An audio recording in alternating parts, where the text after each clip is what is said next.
Ораза ұстаушы адамның екі қуанышы бар. Неге намаз оқушының екі қуанышы бар деген жоқ? Неге қажылық жасаған адамның екі қуанышы бар деген жоқ? Именно ораза ұстаушының екі қуанышы бар деді. Яфрахухума, ол қуанат, иза афтара фариха би фитрихи. Жаңағы ол ауыз ашқан кезде қуанат. Шынымен де сол ғана, қара суың саған бал ғой. Қара суда дәм бар. Қазір айтады, қара су дейді ғой, жаңа суымыз енді. Ол анау салафиттер сияқты тікелей түсініп алмаңыз, қара емес қой су деп жаңа, нағып қара деп отыр деп жаңа. Қара су дейді оны қазақ. Дәм жоқ қазір. Өзімізше жаңағы айтамыз, компот бар ма, квас бар ма, морж шеш дейсің жаңағы. Оразада саған ана қара су дегеннің өзі бір сондай бір бал болып қалады ғой, керемет. Қуанасың. Анау енді бір кісі бірінші ораза ұстаған ғой енді. Сөйтіп, жаңағы ауыз ашарға келгенде қуаныш, енді ана бір күні бойы өзімді ұстап кеп, сол кезде анау жаңағы бір қолында манты дейді, бір қолында жаңа конфет жеп отырдым, ұмытып кеткен ғой. Ұмытып кеткен да, қуаныш қой ол. Бәрі күліп жүрген кезде барып есіне түскен да, не жеп отыр? Ол сондай жаңағы ана бір қозыларды қамақ қоясың ғой, енелерін өріске жіберіп, анау ашпаған кезде жүгіреді.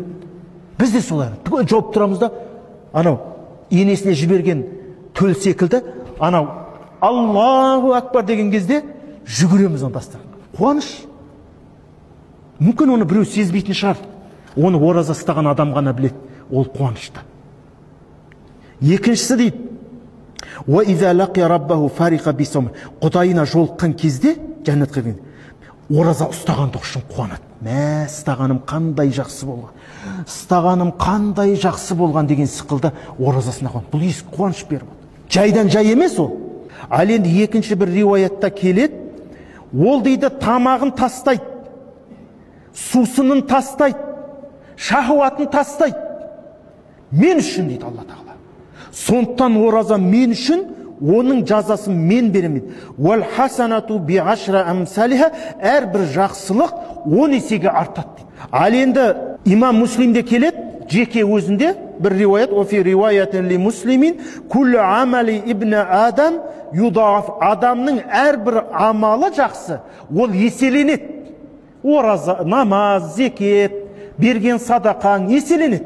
Уәл хасанату би ашра амсалиха, бір жақсылық 10 есеге артады. Иля 700 дифин, 10 еседен 700 есеге дейін артады дейді.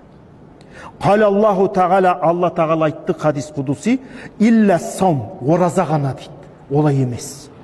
Фә иннаху ли уана әджзаби, яғни ораза мен үшін, оның сауабын мен беремін. 10 есе, бірден 10 есе, 10-нің 700 есе деген оразада жоқ. Оның санын, процентін ешкім білмейді. Алла ғана жазасын береді. Өлшенбейді ол. Ядау шахуата, ол өзінің шахуатын басады. Тамаққа деген, дүниеге деген. Уатағамаху, мен әжли, мен үшін ол тамағынан қалады, сусыннан қалады. Лиссайми фархатан, ораза ұстаушының екі қуанышы бар. Фархатын инда фитри, ауыз ашқанда, уа фархатын инда лиқай раббихи. Демек, ораза ұстаған адам Раббысына жолығады. Раббысына жолыққан кезде. Ұстағаным қандай жақсы болған деген қуаныш болады. Уәлә хулуфу фихи атяу инда Аллахи мин рихил миск. Алегі ораза ұстаушының аузындағы шыққан жағымсыз иіс Алла Тағаланың алдында мисік атаулыдан да жақсы болып көрінеді. Өйткені айттым, бұл ораза деген өте сондай ғибадат. Айттым, ол адамды иман ғана тосады, Құдайға деген махаббат ғана. Іші пысқан адам оны істемейді. Ол жаңағы іші пысқан, уақыт өткізе алмай жатқан адамның ермегі емес ораза. Анау іші пысып жатқан адам деп құр жатқанша жүрсе, мен мешітке барып келсем, дәнеңің кетпейді ғой десең, еріп келеді.